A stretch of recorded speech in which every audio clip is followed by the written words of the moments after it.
Kinuha nila ang kanyang ID badge, iniabot sa kanya ang isang simpleng karton na kahon at sinabi sa kanya na tapos na siya. Pagkatapos ng 2 dekada ng pagliligtas ng buhay, si Nurse Camila Ortega ay pinaparusahan, hindi dahil siya ay pumalpak, kundi dahil ginawa niya ang bagay na tinanggihan ng isang doktor, ang iligtas ang isang naghihingalong bata. Kahit pa nangangahulugan itong paglabag sa protokol, basang-basa, napahiya at wasak na wasak ang loob, naglakad pa uwi si Camila sa ilalim ng malakas na buhos ng ulan, kumbinsidong tapos na ang kanyang karera at ang mismong dahilan ng kanyang buhay. Pero mali siya. Ang 2 Black Hawk helicopter na parang pangmilitar ay hindi lang nagpapasikat sa downtown Chicago, nandoon sila para sa kanya. Halos matumba siya sa lakas ng hangin mula sa umiikot na mga blade. Tapos narinig niya ang sigaw ng isang special ops na sundalo, mga salitang nagbaligtad ng mundo niya. Hindi namin kailangan ng doktor.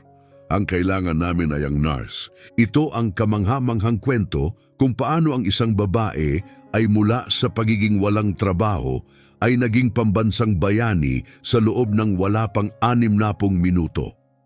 Sa loob ng Human Resources Office ng St. Jude's Memorial Hospital, ang ugong ng fluorescent lights ay nagbubuga ng malamig at sterile na liwanag. Ang tunog pa lang ay parang kayang magpabaliw ng tao. Kinakabahang nakaupo si Camila Ortega sa isang matigas na kulay abong upuan na may bahagyang amoy ng lumang kape at isang bagay na mahirap ipaliwanag, marahil takot. Nanginginig ang kanyang mga kamay habang nakapatong sa kanyang kandungan. Ito ang parehong mga kamay na kayang makapasok ng EV sa halos gumuho ng ugat sa loob ng umaandar na ambulansya. Mga kamay na nagbubuo ng buhay sa trauma bay, mga kamay na nagpapakalma ng nagpapanik na ama sa delivery room. Pero ngayon, sa ilalim ng mapagmataas na titig ni Dr. Ernesto Mendoza at ng walang emosyon na tingin ni HR Director Rosa Perez, ang kanyang mga kamay ay tila maliit at walang laban. Pagsuway, sabi ni Rosa, habang tinatapik ang isang folder sa mesa gamit ang makintab niyang kuko. Hindi niya tiningnan si Camila, ang papel lang, na para bang iyon na mismo ang kanyang pagkatao na tinatanggal sa trabaho. Malubhang paglabag sa command structure ng ospital, mahaba ang listahan, Miss Ortega. Huminga ng malalim si Camila habang ang recycled na hangin ng ospital ay mabigat sa amoy ng antiseptic. Pero yung bata, si Francisco, buhay siya, sabi niya. Binigyan ko siya ng epinephrine.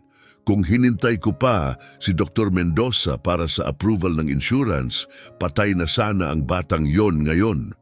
Hindi mapakali si Dr. Mendoza. Ang stethoscope niya ay mas mukhang aksesorya sa porma kaysa tunay na gamit medikal. Bilang Chief of Surgery at tagapagmana ng pangalan ng pamilyang Mendoza na nakaukit pa sa bagong oncology wing, mas puno ng ego ang silid kaysa sa mga kasangkapan. Lumampas ka sa limitasyon sa isang kritikal na sitwasyon, malamig niyang sabi. Nurse ka, Camila. Magaling ka, oo, pero nurse ka pa rin. Sumusunod ka sa utos. Hindi ikaw ang nagbibigay nito. Ang pagtulak mo para makuha ang crash cart kahit lampas sa akin, nagdulot yon ng hostile work environment.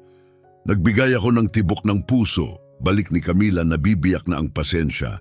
Nasa anaphylactic shock ang bata. Nakahold ka sa legal. Tama na, matalim na putol ni Rosa sa wakas ay itinaas ang tingin. Matigas ang kanyang mga mata, hindi mabasa ang emosyon. Final na ang desisyon. Pormal na hiniling ni Dr. Mendoza ang pagtanggal sa iyo epektibo ngayon. Binabawi na ang access mo sa patient systems. Naghihintay na ang security para samahan ka sa locker mo. Bumigat ang katahimikan. Napatingin si Camila kay Dr. Mendoza. Ngumiti siya ng bahagya, yung tipong ngiti ng lalaking hindi pa nakarinig ng salitang hindi at lalong hindi tatanggapin yon mula sa isang 45 anyos na trauma nurse na may mortgage pa at masakit na likod. Nagkakamali kayo, mahinang sabi ni Camila. Hindi iyon banta. Diagnosis iyon.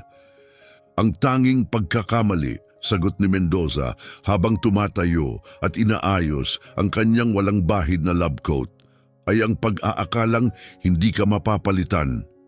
Ang paglakad niya papunta sa locker ay parang hindi totoo, parang pinapanood niya ang sarili niyang libing.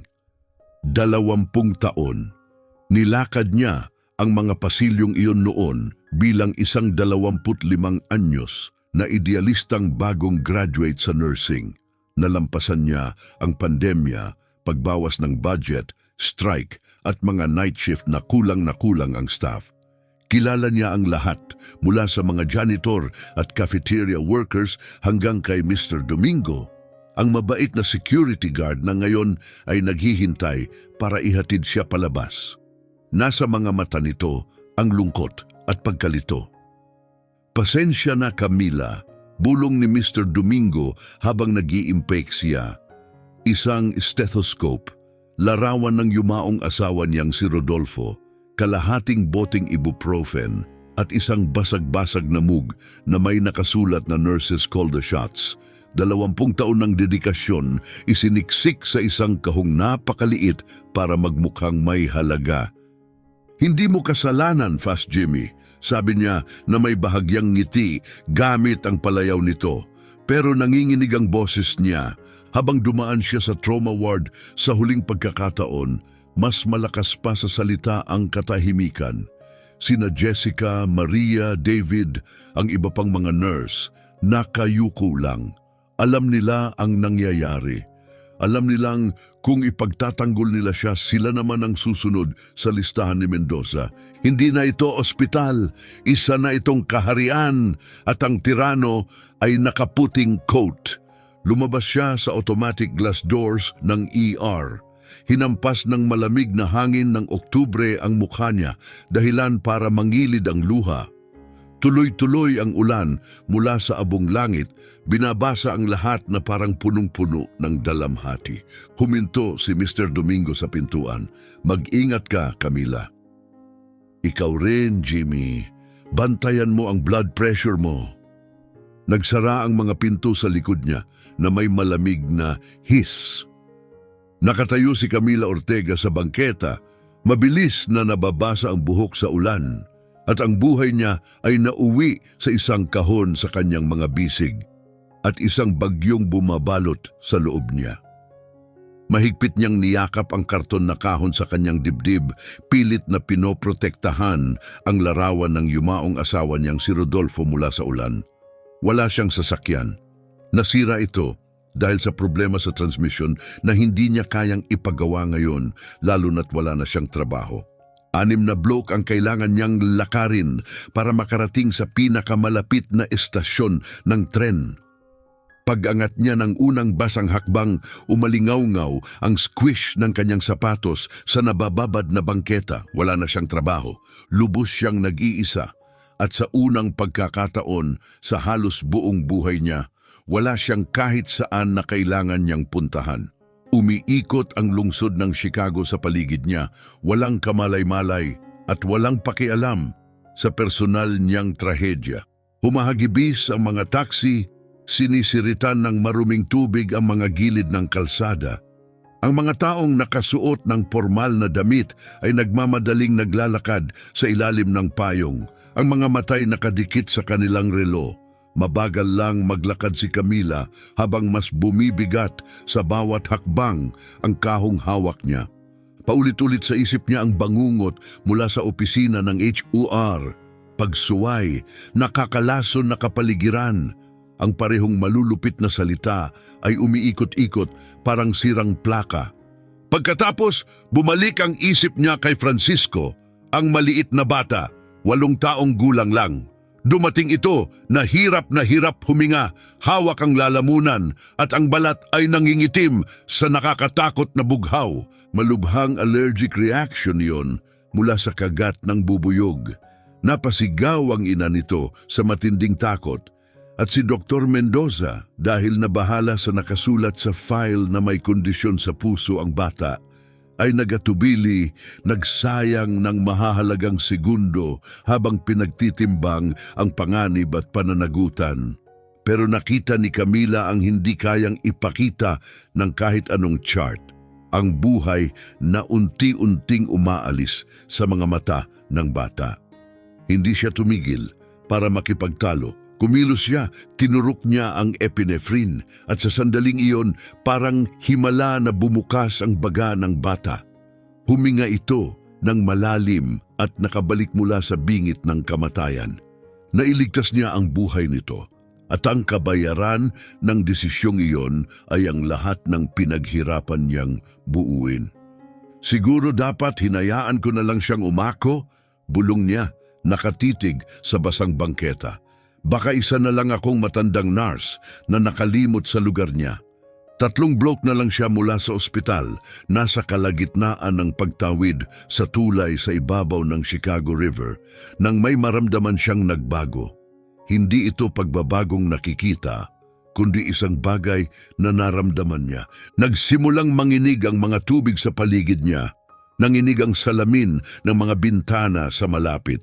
Isang malalim at mababang tunog ang sumulpot, kakaiba at napakalakas, mas malakas pa sa ingay ng trapiko. Parang kulog ang tunog, pero may ritmo, twop, twop, twop, twop, napahinto si Camila at tumingala.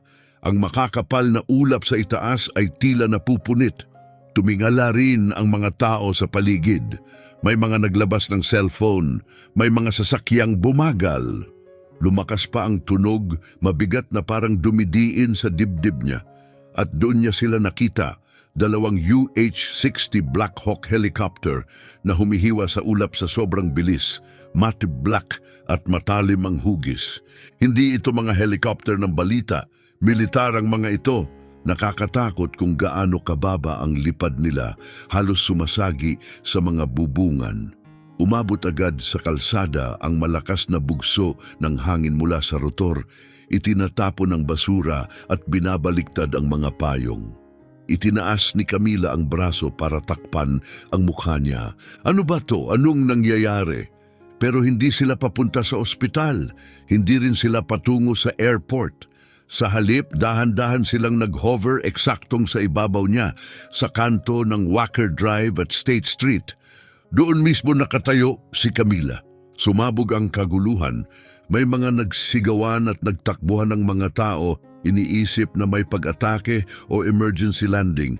Biglang preno ang mga sasakyan, umiyak ang gulong at nagkabungguan. Pero hindi gumalaw si Camila. Sa mga tao ng training sa emergency, natutunan niyang manatiling kalmado sa gitna ng tensyon. Nakatayo lang siya at nanood habang bumababa ang isang helicopter na parang operasyon, hindi sa landing pad kundi diretso sa kalsada. Napakahusay ng piloto. Marahang lumapat ang mga skid sa semento. Ang rotor ay umiikot, halos ilang pulgada na lang ang layo sa mga streetlight. Ang ikalawang chopper ay nanatiling nakahover sa itaas, tila nagbabantay. Kitang-kita ang sniper na nakaposisyon sa bukas na pintuan sa gilid. Bago pa tuluyang huminto ang unang helicopter, bumukas ang side door. 3 lalaki ang tumalon palabas. Nakasuot sila ng tactical military gear, siguradong hindi pulis. Walang name tag, walang insignia. Mga dark green na uniforme lang, may communication earpiece at mga baril na nakastrap sa dibdib. Pero may isang lalaki na namukod tangi. Wala siyang hawak na armas, tablet ang hawak niya. Mabilis niyang sinuri ang crowd, walang pakialam sa kaguluhan. Mukha siyang balisa pero nakatutok. Tumingin siya sa iba't ibang direksyon, naghanap, dinismiss ang isa't isa hanggang sa makita niya siya. Natigilan ang tingin niya sa basang-basang babae na naka-blue scrubs at may hawak na mamasa-masang karton na kahon. Hindi lang siya nagturo, tumakbo siya. Kusang umatras ng isang hakbang si Camila, kabog ang dibdib. Anong nangyayari? Dahil ba to sa ospital, tinawag ba ni Mendoza ang security? Hindi. Hindi nagpapadala ng Black Hawks ang ospital. Mabilis ang sundalo, ilang segundo lang, nasa harap na siya. Umaagos ang ulan mula sa helmet niya habang sinuri ang basang scrubs ni Camila, ang pagod niyang mukha at ang badge na nakasabit pa rin sa bulsa. Dinisable yon ni Rosa pero hindi ito tinanggal sa uniforme niya. Camila Ortega, sigaw nito, halos natatabunan ng ugong ng rotor. Tumango si Camila pero hindi makalabas ang boses. Mas mahigpit niyang hinawakan ang kahon na para bang kaya nitong protektahan siya. Tinapik ng sundalo ang earpiece niya. Asset confirmed. Repeat, asset is secured. We are ready for extraction. Pagkatapos ay hinarap siya. Ma'am, kailangan naming sumama ka sa amin ngayon na. Ako, kakakatanggal lang sa akin, sabi ni Camila, halos mabulunan sa sarili niyang salita. Hindi na ako nagtatrabaho sa ospital. Kung doktor ang hinahanap ninyo, si Dr. Mendoza, hindi namin gusto ng doktor. Putol ng sundalo, hinawakan ang braso niya. Hindi marahas pero puno ng pagmamadali. At siguradong hindi namin gusto si Mendoza. Mabilis na siya magsalita. Sabi ng Intel, ikaw ang trauma lead na naka-duty, espesyalisado ka sa pediatric thoracic cases, tama? Ako. Oo, pero walang oras, makinig kang mabuti. Ang inaanak ng presidente ay 20 milya lang mula rito. Malubha ang pinsala, naipit ang daanan ng hangin, hindi ma-stabilize ng mga medic ng Secret Service. Mamamatay siya sa loob ng 4 na minuto. Nanlaki ang mga mata ni Camila. Humingi kami ng pinakamagaling na trauma nurse sa rehiyon. 3 magkakaibang surgeon ang nagbanggit ng pangalan mo. Napatitig siya, hindi makapaniwala. Inaanak ng presidente? Walang oras, ma'am. Kilos na, sabi nito. Hinihila siya papunta sa helicopter. Bitawan mo na yang kahon. Larawan ng asawa ko! Sigaw ni Camila, pilit na kumakapit. Hindi nagatubili ang sundalo. Inagaw niya ang kahon mula sa bisig niya, isinuksok na parang bola, at sa kabilang kamay ay halos binuhat si Camila. Kung ganon, isasama rin natin, kilos! Halos itinapon siya papasok sa helicopter. Dumula si Camila sa metal na sahig, walang kapit ang basang scrubs niya. Tumalon ang sundalo kasunod niya at isinara ng malakas ang pinto. Lift off! Now! Sigaw nito sa headset. Biglang umangat ang helicopter, mabilis at matalim na parang hinihila ang sikmura ni Camila paitaas.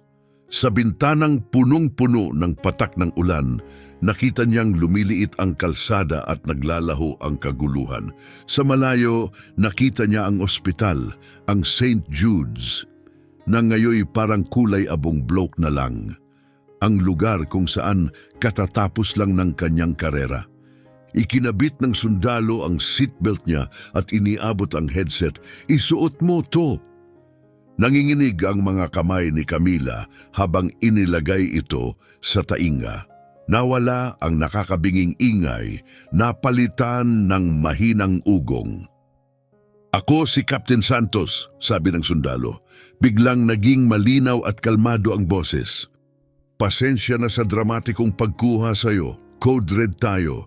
Sinabi sa amin na nandyan ka pa sa St. Jude's. Lumapag kami sa bubong pero sinabi ng admin na tinanggal ka na. Huminto siya sandali. Sinubukan niyang ipadala ang chief of surgery sa halip. Isang malamig na galit ang umakyat sa dibdib ni Camila. Mendoza, bulong niya. Yap, siya nga, sagot ni Santos, pinupunasan ng tubig sa visor. Sinubukan niyang sumakay, sabi niya siya raw ang pinakamataas na medical authority. Anong ginawa ninyo? Tanong ni Camila. Nagbigay si Santos ng tuyong pigil ng ngiti. Sinabi ko sa kanya na may utos kami na kunin si Ortega, sabi niya. Tumanggi siyang tumabi. Kaya tinutukan siya ng sniper ko ng laser sa dibdib at sinabihang umupo. At? Tanong ni Camila. Umupo siya. Napatitig si Camila kay Santos, gulat na gulat. Kaya niyang makita sa isip niya ang eksena. Si Ernesto Mendoza, ang tila hindi matitinag na higante ng St. Jude's, napako sa bubong sa ilalim ng ulan at sinabihan ng sniper, na hindi kailangan ng serbisyo niya.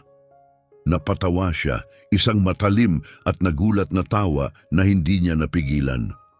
"Saan tayo papunta?" tanong niya, habang tumingin sa malawak na tanawin ng Lake Michigan na dumaraan sa ibaba. "O'Hare Air Force Reserve Base," sagot ni Santos. "Nandun na ang Air Force One, pero nasa hangar sa malapit na kasetup ang med team. Magulo, Camila." Sumilip ulit siya sa tablet niya. May naganap na structural collapse sa isang fundraising gala. Yung bata, malubha. May top-tier na kagamitan sila, pero kulang sa tao. Nalulunod sa kaguluhan ang lead flight surgeon. Tumingin si Camila sa sariling mga kamay. Nanginginig pa rin ang mga ito, pero hindi na dahil sa takot. Dahil iyon sa focus, yung matalim at nakakakuryenteng tensyon na nararamdaman lang niya kapag nasa mismong gilid na ng buhay at kamatayan ng isang tawag. "Ito na ang zona. Ibigay mo sa akin ang vitals niya," sabi niya. Biglang naging matatag at profesional ang tono. "Ano ang O2 saturation niya? May nakamanage ba ng airway?" Nagbago ang ekspresyon ni Santos, humanga siya. Mabilis niyang tinapik ang screen. 82 ang sats at pababa, nakashift ang trachea. Nabigo ang mga pagtatangkang ma-intubate. Matinding pamamaga sa airway. "Kailangan niya ng cricothyrotomy," agad na sabi ni Camila. Pero kung bata siya, masikip ang anatomy. Kapag nagkamali ka ng 1 sentimetro, mapuputol ang jugular. "Eksakto," tumango si Santos, "kaya ikaw ang pinuntahan namin." Humarap si Camila sa bintana. 10 minuto lang ang nakaraan, naglalakad siya sa basang kalsada. Iniisip kung paano babayaran ang susunod na bill sa kuryente. Ngayon, nasa isang military chopper siya, papunta para iligtas ang isang batang may koneksyon sa White House. "Captain," sabi niya, matatag ang boses. "Opo, ma'am. Sana mabilis ang lipad ninyo. Lumipad kami na parang hinahabol ng impyerno," sagot niya. Hindi gaanong lumapag ang helicopter, parang bigla itong ibinagsak mula sa langit. Sa huling posibleng sandali, itinagilid ng piloto ang rotor. Pinabagal ang bagsak sa isang bugso ng hangin na yumanig sa tarmac ng O'Hare Air Force Reserve. Bago pa man dumikit ang gulong sa lupa, bumukas na ang mga side door. Parang naiwan pa sa itaas ng syudad ang sikmura ni Camila, pero ang utak niya'y nakalak na sa tinatawag niyang trauma state, isang mental na gear kung saan itinutulak sa gilid ang takot, pagod at kahit ang pagdadalamhati. Ang mahalaga lang ngayon ay ang pasyente, ang problema at ang solusyon.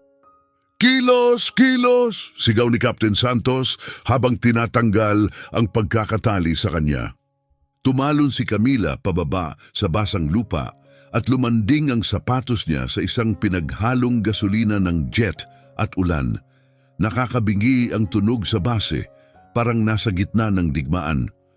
Bukod sa mga Black Hawk, nakita niya ang 3 napakalaking C-130 cargo planes sa malapit. At mas malayo pa, kitang-kita ang hindi mapagkakamalang hugis at laki ng Air Force One. Kumikinang na parang kuta sa tarmac, pero hindi doon ang direksyon nila. Pinatakbo siya ni Santos papunta sa isang napakalaking hangar, mga 50 yarda ang layo. Bukas ang malalaking pinto nito at bumubuhos ang puting fluorescent na ilaw papunta sa maulang dilim. Sa labas, may pader ng mga armored SUV na bumubuo ng mahigpit na perimeter, at ang emergency lights ay nagbubuga ng pula at bughaw na kislap sa metal. "Dikit ka lang," utos ni Santos, mahigpit na hawak ang siko niya at itinutulak siya pasulong. "Huwag kang titigil, huwag kang makikipag-usap kahit kanino." Habang papalapit sila sa pasukan, may pader ng mga Secret Service agent na nakaitim na suit na humarang. Para silang estatwa, malamig, matibay at hindi matitinag. Isa sa kanila matangkad, may buzzcut at may earpiece na paikot sa likod ng tenga na parang direktang nakakabit sa utak. Itinataas ang kamay at sumigaw, "Teka, sino siya?" Nasa manifest si Dr. Mendoza, dagdag niya. Wala na si Mendoza. Sigaw pabalik ni Santos nang hindi bumabagal. Compromise siya. Siya ang primary asset. Hindi ko pwedeng i-authorize ang pagpasok ng sibilyan malapit sa pasyente, Santos. Balik ng agent. Hindi pa confirmed ang clearance. Huminto sila. Tiningnan ni Camila ang agent sa mata. Wala siyang nakitang uniforme. Wala siyang nakitang pader ng gobyerno. Ang nakita niya ay isang harang sa pagitan niya at ng isang batang naghihingalo.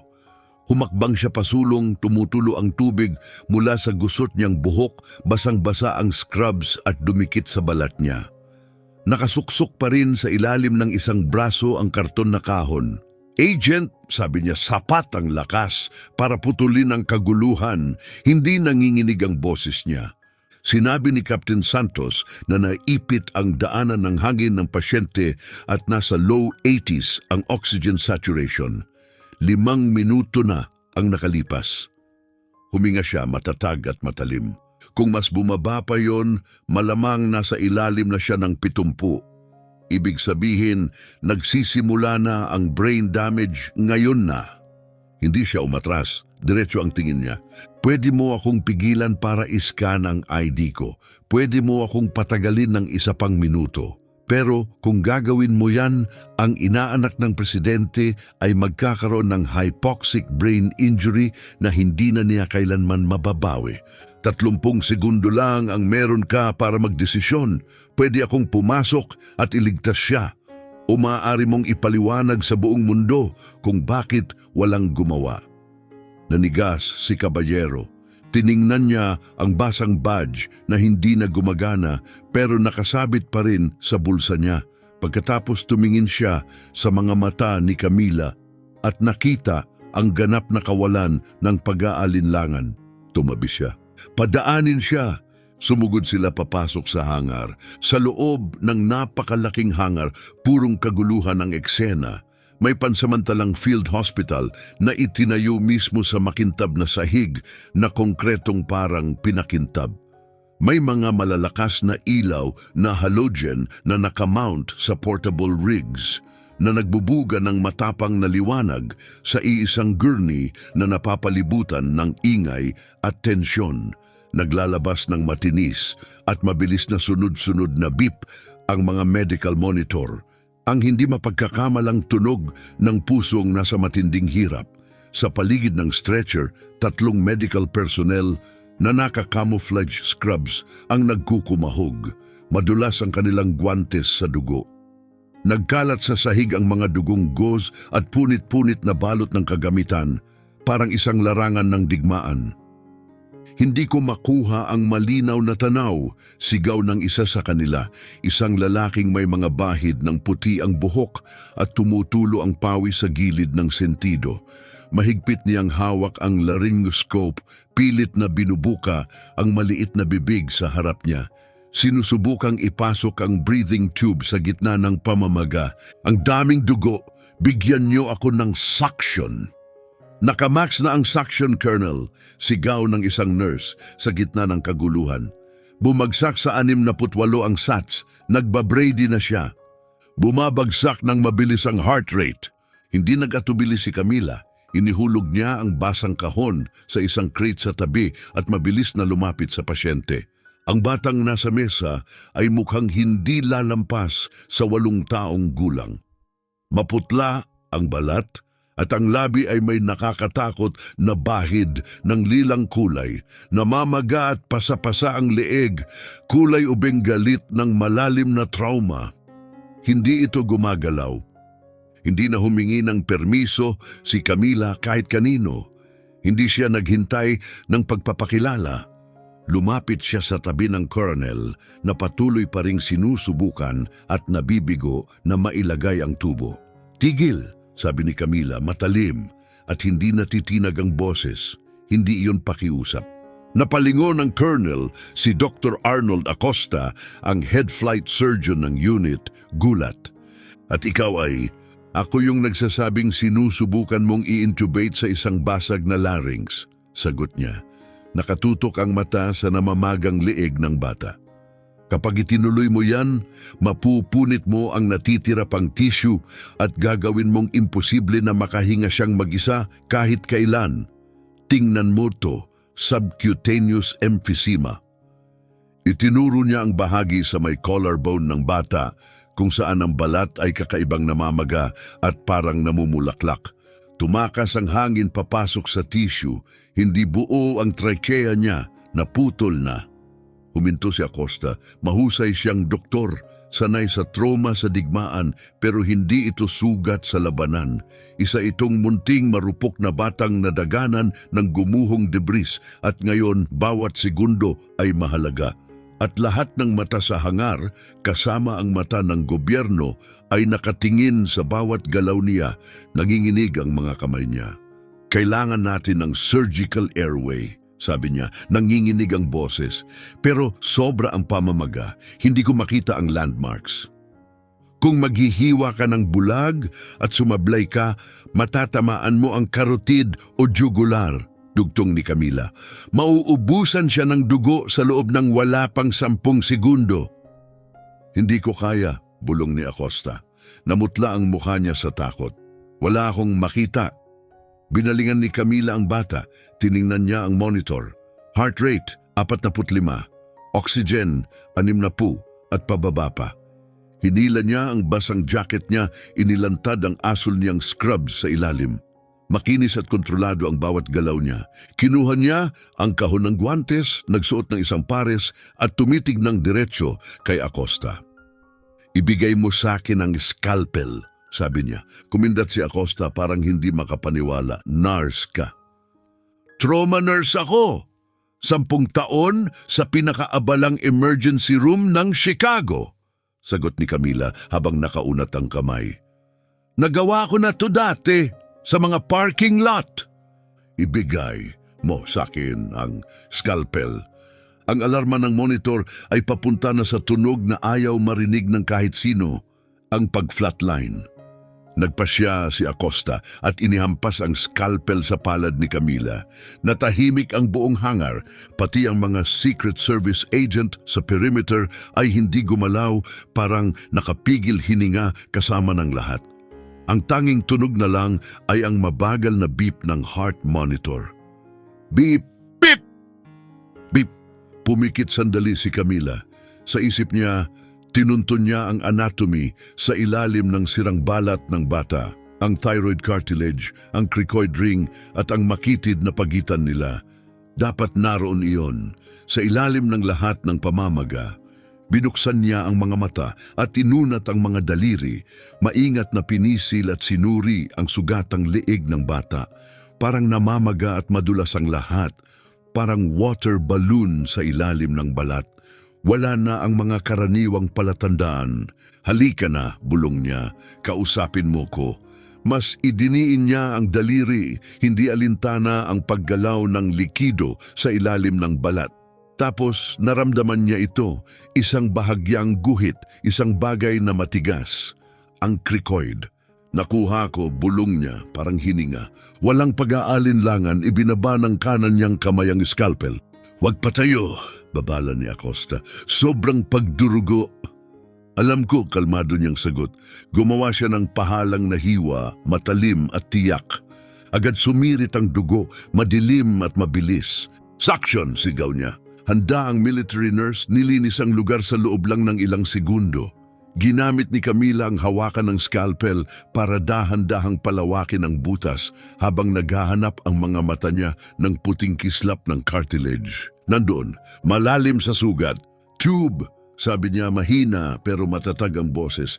Size 4.0. Ngayon, iniabot ni Acosta ang pediatric tract tube.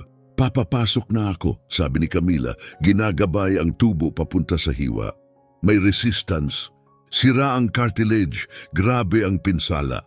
Kapag sobra ang puwersang ginamit ni Camila, pwedeng tuluyang bumagsak ang daanan ng hangin.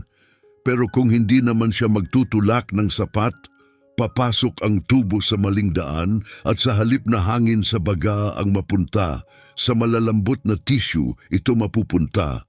At magiging nakamamatay iyon. Inikot niya ang pulso niya sa maingat na galaw na parang corkscrew.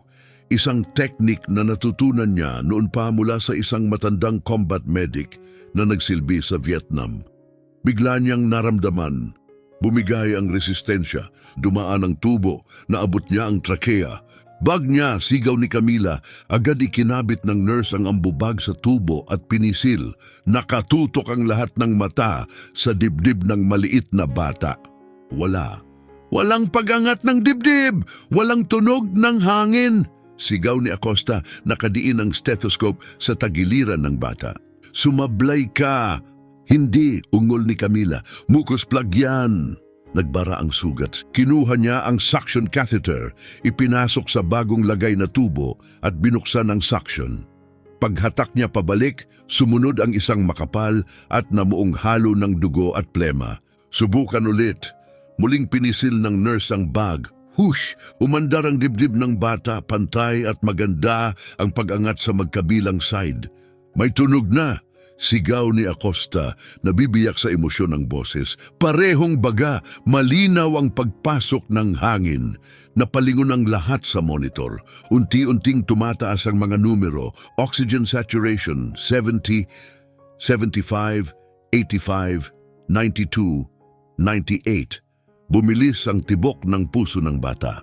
Bip, bip, bip, bip. Nawala ang malalim na lilang kulay sa labi niya, napalitan ng banayad na rosas, mga senyales ng buhay na unti-unting bumabalik. Sa wakas nakahinga si Camila. Para bang mula nang umalis siya sa ospital, ngayon lang siya muling nakalanghap ng hangin. Nanginginig ang kamay niya habang sinisiguro ang tubo gamit ang velcro strap. Sedation, utos niya, bumabalik sa nakasanayan niyang ritmo. Panatilihin siyang hindi gumagalaw. Kailangan nating bawasan ang oxygen demand hanggang ma-stabilize ng surgery ang airway. Ayos, sagot ng nurse. Umatras si Camila mula sa gurney, hinubad ang guwantes niyang duguan at sumandal sa isang metal cart nang hihina ang kanyang mga binti. Umuugong ang ulo niya. Pinunasan niya ang noo gamit ang braso, halo ang pawis at ulan. Yon ay... Sabi ni Acosta, nakatitig sa trash tube. Saka sa kanya, iyon ang pinakamagandang airway procedure na nakita ko. At daan-daan na ang nakita ko. Napangiti si Camila, pagod na pagod. Tubero lang yan, Colonel. Mahina niyang sabi. Tubero lang. Tumingin siya sa paligid, hinahanap ang kahon niya. Gusto niyang umupo, tumawag sa isang tao. Pero wala nang matatawagan, wala na si Rodolfo, wala na ring iba. Nailigtas niya ang buhay ng bata pero wala pa rin siyang trabaho. Siya pa rin yung babaeng inihatid palabas ng St. Jude's ng security. Kasya sa basang karton ang buong karera niya. Biglang may gumalaw malapit sa pasukan ng hangar.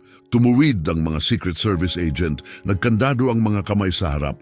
Nahati sa dalawa ang linya nila. May pumasok na lalaki, hindi nakasuit kundi simpleng windbreaker at jeans, pero napuno niya ang buong silid sa bigat ng presensya niya, kasama ang 4 na lalaking mukhang mas delikado pa kaysa sa mga agent sa labas. Hindi mapagkakamali, si Pangulong Robert Fuentes. Mas matanda siya sa personal, bakas sa mga guhit ng mukha ang bigat ng pagkapangulo. Pero sa sandaling ito, hindi siya ang commander-in-chief. Isa siyang natatarantang ninong. Dali-dali siyang lumapit sa bata. Miranda. Mabilis na lumapit si Colonel Acosta. Stable na siya, Mr. President. Malinaw ang airway. 100% ang oxygen. Napapikit ang Pangulo saglit, bumagsak ang balikat sa matinding ginhawa. Inabot niya at marahang hinawakan ang kamay ng bata. Salamat sa Diyos, bulong niya. Pagkatapos ay lumingon siya kay Acosta. Sabi nila hindi siya makahinga, hindi raw maipasok ang tubo.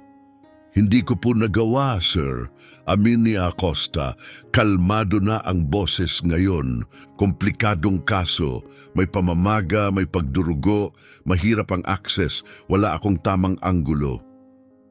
Tumingin ang Pangulo sa paligid. Kung ganon, sino ang gumawa? Tumabi si Acosta at itinuro ang babaeng nakasandal sa supply crate. Basang-basa ang scrubs, gusot ang buhok at yakap-yakap ang karton na kahon. "Siya po, sir," sabi ni Acosta, si Nurse Ortega. Dahan-dahang lumapit ang Pangulo, parang bumagal ang mismong oras. Nagtuwid si Camila hanggat kaya niya, pero ramdam niyang hindi siya bagay sa tagpong yun suot ang basang uniforme. "Nurse Ortega," sabi ng Pangulo, iniabot ang kamay. Tinanggap niya ito. Matatag at malakas ang pagkakahawak ng Pangulo. "Mr. President, iniligtas mo ang buhay niya," sabi nito, hindi umaalis ang tingin. "Ang nanay ni Miranda, kapatid ko, namatay 2 taon na ang nakalipas. Nangako ako na poprotektahan ko siya. Kung nawala siya ngayon," nabiyak ang boses niya, hindi niya natapos ang pangungusap. "May pasasalamat ka ng isang bansa at utang ng isang ninong," mahina niyang sabi. Tumango si Camila, masyadong mahigpit ang lalamunan para sumagot. "Saan ka nakabase?" tanong ng Pangulo. "St. Jude's, tama? Doon sinabi ng team na kinuha ka." "Gusto kong personal na kausapin ng administrator ninyo. Ipapaalam ko sa kanila na may pambansang yaman sila sa kamay nila." Parang tumigil ang oras. Dumingin si Camila mula sa Pangulo kay Santos, saka kay Acosta. Maaari siyang magsinungaling. Maaari niyang hayaan ang Pangulo na tumawag. Baka mapilit ng bigat ng presyur mula sa Malacanang, hindi mula sa White House, si Mendoza na bawiin ang desisyon at ibalik siya sa trabaho. Pero tumingin siya sa basang karton sa ilalim ng braso niya. Yung kahong may larawan ng asawa niya. Ayaw ni Rodolfo sa kasinungalingan. "Wala na po ako sa St. Jude's," mahinahon niyang sabi. "Ay, lumipat ka ba?" tanong ng Pangulo. Bahagyang itinaas ni Camila ang kahon. "Hindi po, sir. Tinanggal ako sa trabaho mga 20 minuto bago dumating ang mga helicopter ninyo." Nakabibinging katahimikan ng sumunod. Tinanggal ulit ng Pangulo, halatang nagulat. "Opo, sir!" "Dahil saan?" huminga si Camila. "Dahil sa pagsuway sa utos. Binigyan ko ng epinephrine ang isang batang may anaphylaxis. Yung doktor na naka-charge, naghihintay pa ng insurance clearance. Nilabag ko ang protocol pero nailigtas ko ang bata." Nagiba ang mukha ng Pangulo. Ang pasasalamat ay napalitan ng mas malamig, mas matalas, mas mapanganib. "Tinanggal ka," mabagal niyang sabi, "dahil iniligtas mo ang buhay ng isang bata?" "Opo, sir. Si Dr. Ernesto Mendoza ang nagutos." Humarap ang Pangulo sa Chief of Staff niya, isang babae sa tabi na may sleek na tablet. "Kunin mo sa akin ang Director ng Health and Human Services," utos niya, mababa ngunit bakal ang boses. "At ang Gobernador ng Illinois. Gusto ko ang pangalan ng bawat isa sa Hospital Board ng St. Jude's." Pagkatapos, humarap ulit siya kay Camila at may malungkot na ngiti sa labi. "Nurse Ortega," sabi niya, "pakiramdam ko hindi ka mananatiling walang trabaho ng matagal." Huminto siya sandali, tiningnan ang basang damit niya. "Pero una, may tuyong damit ka ba? Para kang lumangoy papunta dito." "Wala po, sir," sabi ni Camila, pagod nang umiti habang itinataas ang kahon. "Ito lang po ang meron ako."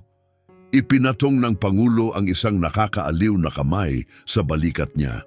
"Ayusin natin yan," kalmadong sabi ng Pangulo. "At pagkatapos, magkakaroon tayo ng maliit na pag-uusap tungkol kay Dr. Mendoza." Makalipas ang 1 oras, nakaupo si Camila Ortega sa elegante at modernong executive conference room sa loob ng Air Force One. Hindi ka panipaniwala ang contrast. 60 minuto lang ang nakaraan, basang-basa siya, nanginginig sa lamig, yakap-yakap ang karton, nakahon sa bangketa ng syudad. Ngayon, nakasuot na siya ng tuyong Navy na windbreaker ng Secret Service at umiinom ng mainit na tsaa mula sa mug na may tatak ng Presidential Seal. Sa tapat niya, nakaupo si Pangulong Fuentes, binabasa ang file na iniabot ng isa sa mga aide niya. Nailipad na si Miranda patungong Walter Reed Medical Center ng isang specialized team. Makaka-recover siya. "Nabasa ko ang file mo," sabi ng Pangulo. "Marahang isinara ang folder." 20 taon ng serbisyo, perpektong attendance, 3 parangal para sa kabayanihan noong pandemya. Tumingin siya sa kanya nang may bigatang tingin at ni isang disciplinary mark hanggang ngayon. Nagbigay si Camila ng maingat, neutral ng ngiti. Si Dr. Mendoza ay maselan, maingat niyang sabi. Mas mahalaga sa kanya ang hierarchy ng ospital kaysa sa instinct ng staff. Hindi, prangkang sabi ni Fuentes, iniisip niyang Diyos siya. Lumamig ang boses niya at ngayon sinubukan niyang umasta na parang ganon kasama ang pamilya ko. Sinubukan niyang ipadala ang sarili niya imbes na ang taong mismong hiningi namin. Bago pa makasagot si Camila, pumasok sa silid ang Chief of Staff ng Pangulo na si Juanita. Isang babaeng matalas ang mata at ramdam ang presensya. Binuksan niya ang malaking monitor sa dulo ng pader. Mr. President, Camila, kailangan ninyong makita ito. Pinindot niya ang ilang button. Sa trending na, umilaw ang screen, nagpapakita ng nanginginig na smartphone video. Ang numero 1 trending clip sa buong mundo. Kitang-kita sa footage ang isang Black Hawk helicopter na lumalapag sa gitna ng kalsada at lumilipad sa lahat ng direksyon, ang hangin at debris. Nag-zoom ang kamera habang tumatakbo si Captain Santos papunta sa isang babaeng may hawak na karton na kahon. Malakas at malinaw ang audio. Hindi namin gusto ang doktor, ang gusto namin ay ang nurse. Pagkatapos, makikita si Camila na halos ibinato papasok sa chopper bago ito biglang umangat. Sumasabog ang internet, sabi ni Juanita habang ini-scroll ang mga komento sa social media. Lahat nagtatanong kung sino yung nurse, bakit nasa kalye siya na dala ang gamit niya, at bakit militar ang kumuha sa kanya imbes na doktor. Uminit ang pisngi ni Camila, sumikip ang sikmura niya. Nakita nila yung kahon, mahinang sabi ni Juanita. Nakita nila lahat. At mabilis ang mga internet detectives, nakilala ka na nila, tinugma nila ang mukha mo sa staff directory ng ospital, pero biglang naging seryoso ang mukha ni Juanita. May problema! Pinindot niya ulit, lumipat ang screen sa live news feed. CNN, breaking news, St. Jude's addresses viral military extraction. Nakatayo si Dr. Ernesto Mendoza sa podium sa lobby ng ospital, katabi si Rosa Perez mula sa HR. Malungkot at kontrolado ang ekspresyon niya. Suot niya ang maskara ng pag-aalala na parang pangalawang balat. Alam namin ang viral footage na kinasasangkutan ng isa naming dating empleyado, si Miss Camila Ortega, sabi ni Mendoza sa harap ng maraming mikropono. Nakakalungkot ito. Tinanggal si Miss Ortega kanina dahil sa nakakabahalang pag-uugali. Huminto siya sa idinagdag, bagamat limitado ang pwede kong ibahagi dahil sa privacy regulations, makukumpirma kong ang kanyang ginawa ay naglagay sa panganib sa kaligtasan ng pasyente. Naniniwala kami na maaring kumilos ang military base sa outdated na credentials nang kunin nila siya. Tumayo si Camila ng biglaan, tumilapon ang upuan niya paatras.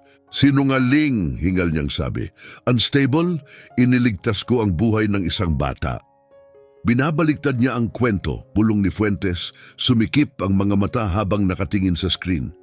Alam niyang militar ang kumuha sa'yo at ngayon nagkakandara pa siyang protektahan ng imahe niya. Kapag nakita kang bayani, siya yung kontrabidang nagtanggal sa isang bayani. Pero kapag ginawa kanyang unstable, siya yung mabuting administrator na gumagawa ng mahihirap na desisyon. May reporter na sumigaw mula sa crowd.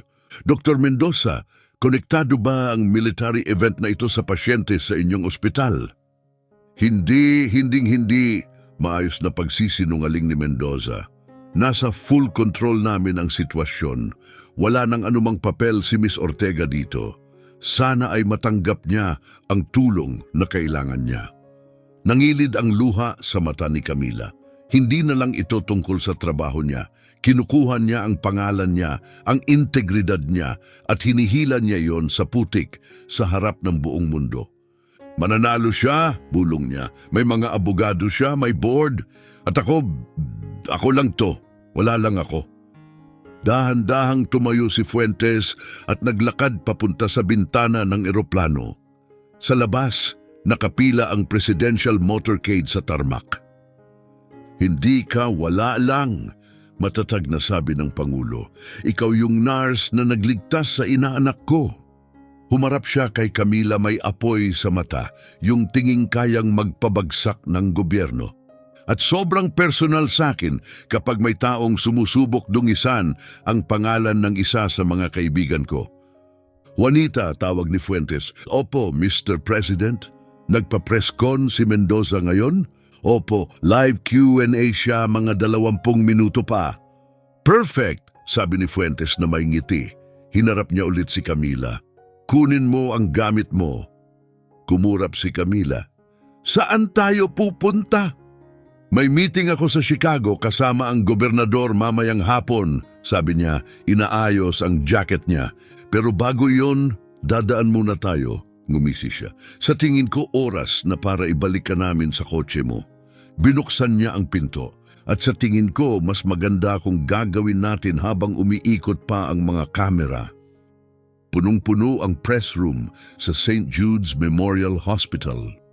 Mga reporter mula sa lahat ng pangunahing news outlet sa Chicago at marami rin mula sa mga national network ay nagsiksikan sa atrium na may salaming pader. Ang viral video ng Black Hawk helicopter na lumapag sa downtown ay naging pinakamalaking balita ng syudad sa loob ng maraming taon. At ngayon lahat gusto ng sagot. Si Dr. Ernesto Mendoza ay tuwang-tuwa na ibigay iyon. Nakatayo siya sa podium, binababad ang sarili sa atensyon na parang veteranong aktor na alam kung kailan tatama sa markang ilaw. Bawat salita ay pinaghandaan, bawat galaw ay sinukat. Suot niya ang maskara ng marangal, ngunit hindi naintindihang leader. Hindi madali ang bitawan ng isang matagal ng empleyado. Solemne niyang sabi, ang boses ay umaapaw sa peke niyang simpatya. Kasama namin si Camila sa loob ng maraming taon. Pero sa medisina, ang sandigan natin ay disiplina, hindi bugso ng damdaming kabayanihan. May mga protocol tayo para sa isang dahilan. Yumuko ang isang reporter mula sa Chicago Tribune. Kung ganon, bakit siya mismo ang hiniling ng militar? Isang pagkakamali lang yon siguro, sagot ni Mendoza habang kampanteng ikinaway ang kamay. Nag-alok pa nga akong sumama sa rescue mismo. Sa gitna ng kaguluhan, kinuha nila ang unang taong nakita nilang nakascrubs. Magulo ang sitwasyon. Sa tabi niya, tumangon ng sunod-sunuran si HR Director Rosa Perez. Kasalukuyan naming nire-review ang security procedures ng ospital para maiwasan ng ganitong klaseng disruption sa hinaharap. Noon parang may alon na dumaloy sa hanay ng press, dose-dose ng cellphone ang sabay-sabay na nag-vibrate at tumunog. Kumislap ang mga notification sa mga screen sa buong silid. Kumalat ang bulong-bulungan. Anong nangyayari? Tanong ni Mendoza, unti-unting sumisingit ang inis sa boses niya. Isang journalist sa harap ang naglagay ng kamay sa earpiece niya, nakikinig ng mabuti. Dr. Mendoza, alam niyo ba nakakalabas lang ng presidential motorcade sa expressway? Kumurap si Mendoza, nasa lungsod ang Pangulo para sa fundraiser. Wala yan kinalaman dito. Hindi po sir, putol ng reporter, hindi sila papunta sa fundraiser. Tumingala siya, papunta sila rito. Nanigas si Mendoza. Sa ospital na to, bago pa niya maunawaan, umangat ang tunog ng mga sirena sa labas. Una mahina, tapos unti-unting lumakas hanggang maging dagundong. Hindi lang isa o dalawa, isang buong konvoy. Nanginginig ang hangin sa malalim na ugong ng mga armored SUV at sa matinis na iyak ng mga police escort. Sa malaking salaming pinto sa likod ng silid, nagsimulang kumislap ang pula at bughaw na ilaw. Tapos bigla, 2 Secret Service agent ang sumugod papasok, nakababa ang rifle. Mabilis ang tingin sa crowd. Magbigay daan, sigaw ng isa. Walang pag-aalinlangan, umatras ang mga reporter, bumukaka sa gitna na parang tubig na hinihiwa ng barko. Lahat ng kamera ay lumingon, ang mga lente ay bumaling palayo kay Mendoza at papunta sa entrance. Nanatiling nakatayo si Mendoza sa podium, parang estatwa, nakabukas ang bibig. Umatras si Rosa Perez ng isang hakbang halatang kinakabahan. Sa may entrance, pumasok ang 4 na pulis ng Chicago, kasunod ang mismong mayor ng Chicago, pagkatapos ang Secret Service. At sa huli, si Pangulong Robert Fuentes naglalakad ng magkatabi kay Camila Ortega. Nakasuot pa rin si Camila ng maluwag at oversized na Secret Service jacket. Nakatali ang buhok sa isang maluwag at basang bun. Pero mataas ang baba niya, matatag ang tindig. Nasa balikat niya ang kamay ng Pangulo, marahang nakapatong, parang pinatatatag siya habang kumikislap ang mga kamera na parang strobe lights. Nakakabingi ang ingay, mga tanong na nagsisigawan sa ibabaw ng iba pang tanong, mga flash na sunod-sunod na parang bagyo. Mahigpit na hinawakan ni Mendoza ang gilid ng podium, sobrang higpit na pumuti ang kanyang mga knuckle. Para siyang nakakita ng multo, hindi huminto ang Pangulo sa gilid ng silid. Diretso siyang naglakad papunta sa podium. Hindi gumalaw si Mendoza, hindi niya kaya. "Paumanhin, doktor," sabi ni Fuentes. Kalmado ngunit matigas ang boses, pinalakas ng mismong mikropono na nasa harap pa rin ni Mendoza.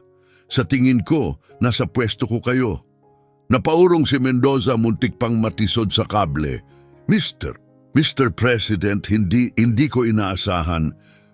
Hindi pinansin ni Fuentes ang pagkautal. Inayos niya ang mikropono at hinarap ang dagat ng mga kamera. Natahimik ang buong silid. "Mga kababayan ko," panimula ni Pangulong Fuentes, kalmado at may bigat ang boses, diretso at malinaw, paumanhin sa pagputol. "Pinapanood ko ang press conference ni Dr. Mendoza mula sa Air Force One." Sabi niya, tumingin sandali sa natigilang administrador. "At naramdaman kong kailangan kong pumunta rito ng personal para ituwid ang katotohanan." Humarap siya kay Camila na nakatayo sa kanan niya at pagkatapos ay tumingin ng diretso sa mga kamera. "Kakapanood niyo lang kay Dr. Mendoza na magpahiwatig na tinanggal si Camila Ortega dahil siya raw ay hindi stable, na isa siyang panganib sa mga pasyente, na nagkamali ang militar." Hinayaan niyang bumitin ang katahimikan. "Hayaan niyong sabihin ko sa inyo kung ano ang totoong nangyari. 2 oras na ang nakalipas, ang inaanak ko ay nagkaroon ng critical na pag-collapse ng airway. Hindi siya ma-stabilize ng pinakamahusay naming military doctors. Kaya hiniling namin si Camila Ortega sa pangalan mismo dahil siya ang pinakamahusay na thoracic nurse sa lungsod na ito. Nang dumating siya, hindi lang siya tumulong. Siya ang nanguna. Gumawa siya ng isang komplikadong surgical procedure na kahit ang top flight surgeon namin ay nag-atubiling subukan. May bulungan na gumulong sa silid. 2 ng kamera ang bumaling sa mukha ni Camila, namumula pero kalmado. "Iniligtas niya ang pamilya ko," sabi ni Fuentes, bahagyang nanginginig ang emosyon sa boses. "At ginawa niya iyon pagkatapos siyang tanggalin, sibakin ng lalaking ito." Itinuro niya si Mendoza na ngayon ay kitang-kita ng pinagpapawisan, lumulundo ang tindig sa bigat ng paghusga ng publiko. "At bakit siya tinanggal?" patuloy ni Fuentes. "Dahil iniligtas niya ang buhay ng isa pang bata sa kabila ng pag-aatubili ni Dr. Mendoza." Binalingan ng press si Dr. Ernesto Mendoza na parang isang bungkos ng mga lobo. "Totoo ba, Doktor?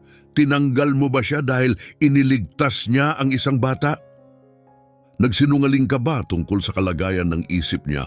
Itinaas ni Mendoza ang mga kamay, nagkakandautal sa pagsagot. Sandali lang. May mga komplikasyon, mga protocol sa insurance." "Mga protocol sa insurance?" Sumabat si Camila, sa simulay nanginginig ang boses pero unti-unting tumitibay habang tinitingnan niya ito ng diretsyo. "Namamatay si Francisco, Ernesto. 8 taong gulang lang siya, natakot ka sa demanda." Ako ang natakot na makita ang nanay niya na ililibing ang anak niya. Kalokohan ito, singhal ni Mendoza, tumataas ang boses sa sindak. Ako ang Chief of Surgery. Ako ang nagdedesisyon kung sino ang karapat-dapat magtrabaho sa ospital na ito. Hindi ka basta pwedeng pumasok dito at... Sa totoo lang, mahinahong putol ni Pangulong Fuentes, mas marami pa akong kayang gawin kaysa riyan. Humarap siya sa gilid ng silid. Agent Caballero, lumapit ang isang Secret Service agent at iniabot ang isang Manila envelope. Dr. Mendoza, sabi ng Pangulo habang binubuksan yon. Habang papalapit ako rito, pinatingnan ko sa Department of Justice ng mas mabuti ang billing practices ng ospital ninyo. May hinugot siyang ilang pahina at binasa. Mukhang ang pagka-obses ninyo sa kita kaysa sa pasyente ay hindi pala isang isolated na insidente. Nawala ang kulay sa mukha ni Mendoza. At isa pa, dagdag ni Fuentes, humarap sa mga kamera ng malamig at eksakto ang kilos. Personal kong tinawagan ang chairman ng board. Natuwa siya sa impormasyon na ang Chief of Surgery ay hindi lang nagsinungaling sa national media, kundi niloko rin ang Pangulo ng Estados Unidos. Humarap siya kay Rosa Perez na unti-unti nang umatras. Hindi ba, Rosa? Nagpalipat-lipat ng tingin si Rosa kina Fuentes at Mendoza at saka siya nagpasya. Nanginginig ang kamay. Hinugot niya ang isang papel mula sa bulsa ng coat niya. Halatang matagal na itong nakahanda. Dr. Mendoza, pahayag niya, opisyal nang sinuspinde ng board ang inyong privileges. Epektibo agad habang may investigasyon. I-escort kayo palabas ng premises. Sumabog ang kaguluhan. Umikot si Mendoza, nagmamadaling tumingin sa iba't ibang direksyon na parang naghahanap ng exit. Hindi niyo pwedeng gawin to, sigaw niya.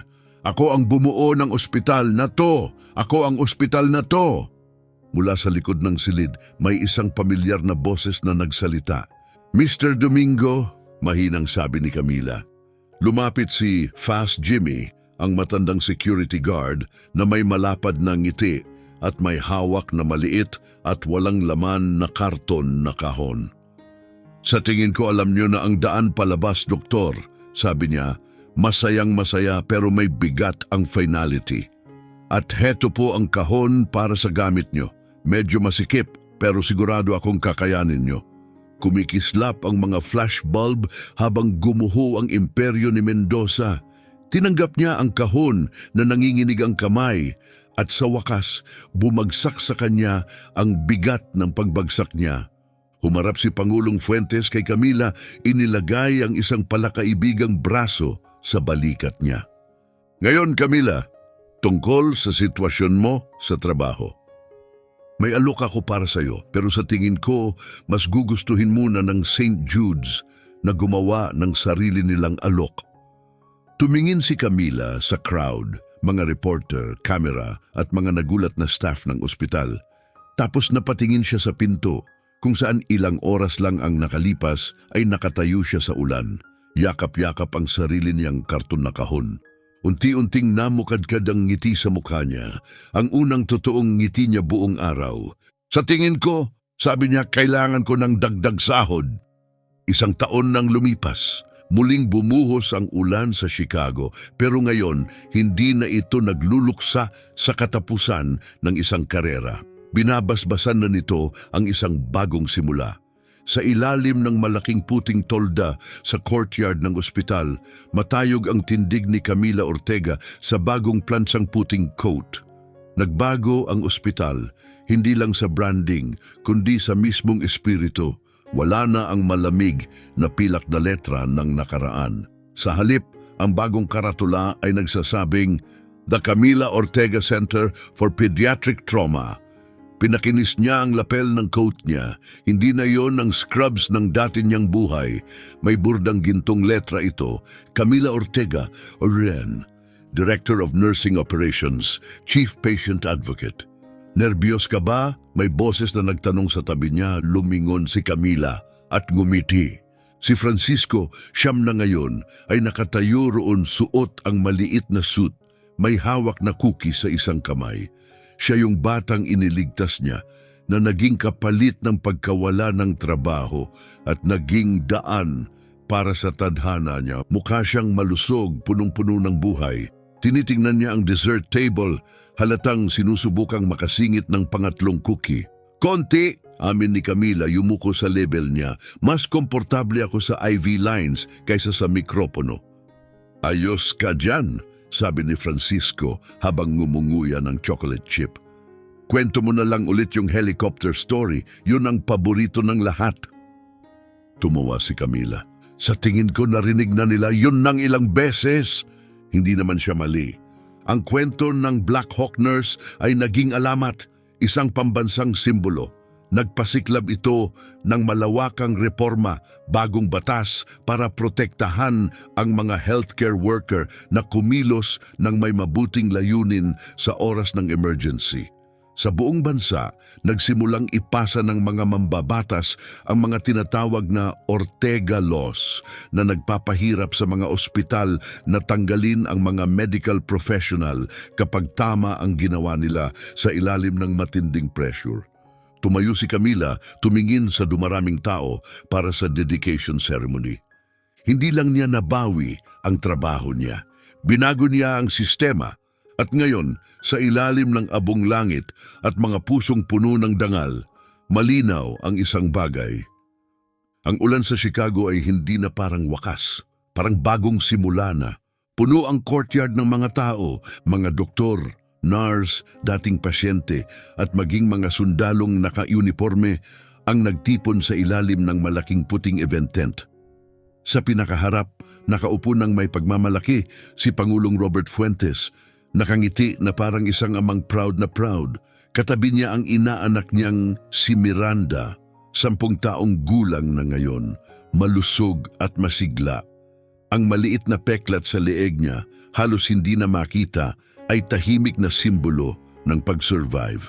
Pero para kay Camila Ortega, hindi ang mga VIP ang pinakamahalaga. Ang pinakamahalaga ay ang mga staff. Nakatayo ang mga nurse ng St. Jude's ng may kumpiyansa. Hindi na sila nagtatago sa mga hallway o pabulong na nag-aalala. Matatag silang nakatindig, may lakas at paninindigan.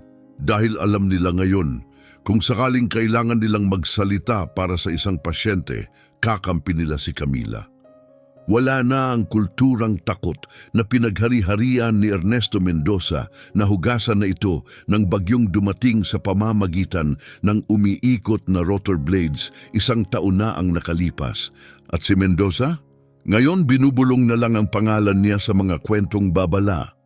Ang federal investigation na sinimulan ni Pangulong Fuentes ay naglantad ng mahigit 1 dekadang insurance fraud, kapabayaan at pagtatakip.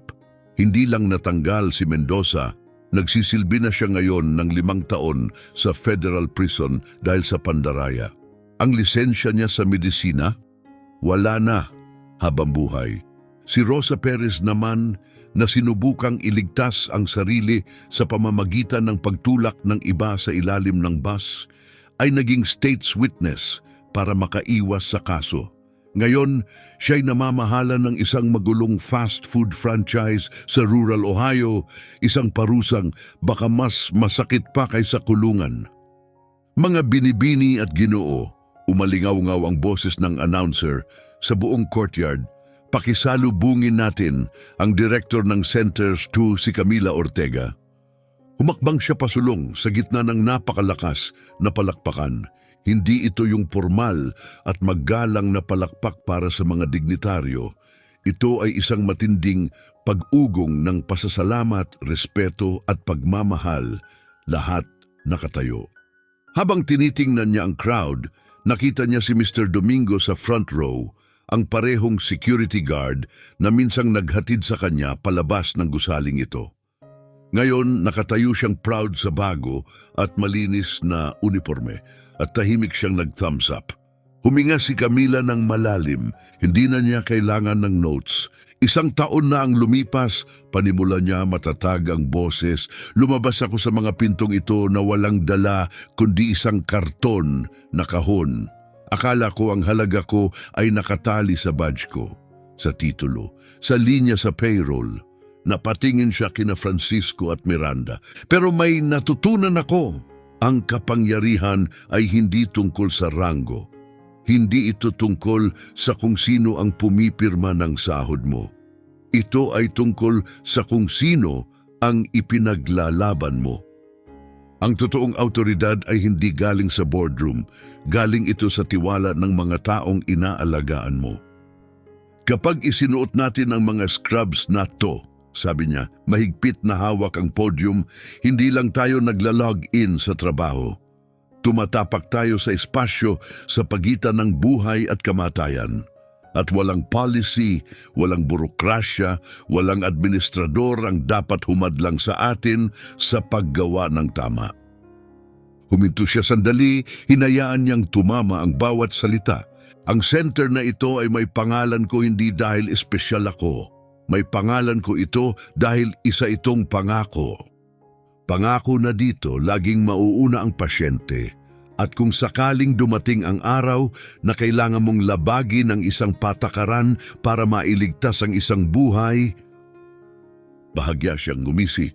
Siguruhin mo lang na may mahusay kang abogado o may presidente kang naka-speed dial. Sumabog ang crowd sa tawanan at hiyawan. Habang papatapos na ang seremonya, lumapit sa kanya si Pangulong Fuentes. Maganda ang trabaho mo rito, Camila, mainit niyang sabi habang kinakamayan siya. Simula nang i-revise mo ang nursing protocols, bumaba ng 15% ang mortality rate ng ospital. Hinahayaan lang namin ang mga nurse na gawin ang bagay na pinagsanayan nila, sagot ni Camila. Ay at siya nga pala, dagdag ni Fuentes, lumapit ng bahagya, nagpapadala ng pagbati si Captain Santos, nakadeploy siya ngayon, pero pinakiusapan niya akong ibigay sa iyo ito. Iniabot niya ang isang maliit na velvet box. Sa loob nito ay isang itim na morale patch, may burdang silweta ng isang helicopter, at sa ilalim nito ang mga salitang, "We don't want the doctor." Napangiti si Camila, nangingilid ang luha sa gilid ng mga mata niya. Isinara niya ang kahon at mahigpit na hinawakan. "Salamat, Mr. President." "Hindi!" sabi niya, sabay talikod para umalis. "Salamat sa iyo, Camila."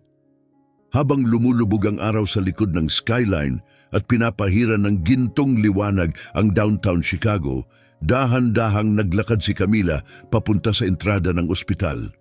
Huminto siya.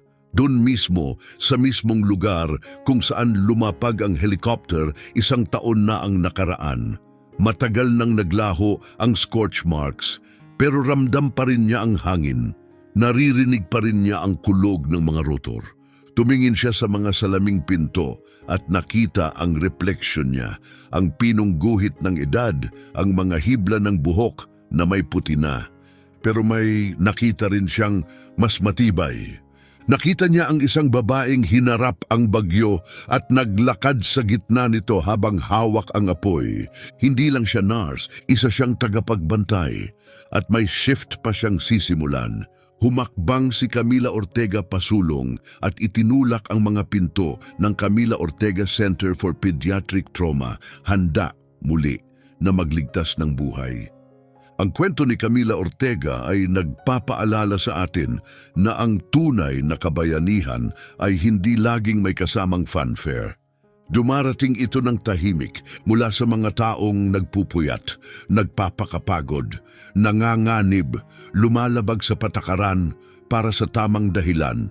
Sa mundong obsessed sa titulo at status, madaling makalimutan na ang mga taong tunay na nakakapagbago ay madalas hindi napapansin hanggang sa isang krisis ang maglantad sa kanila.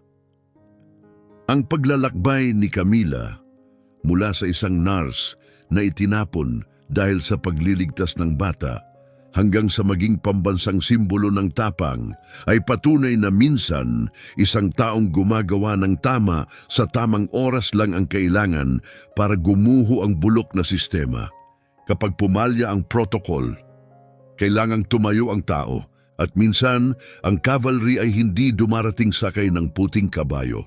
Dumarating ito sakay ng Black Hawk helicopter, naghahanap ng isang nurse.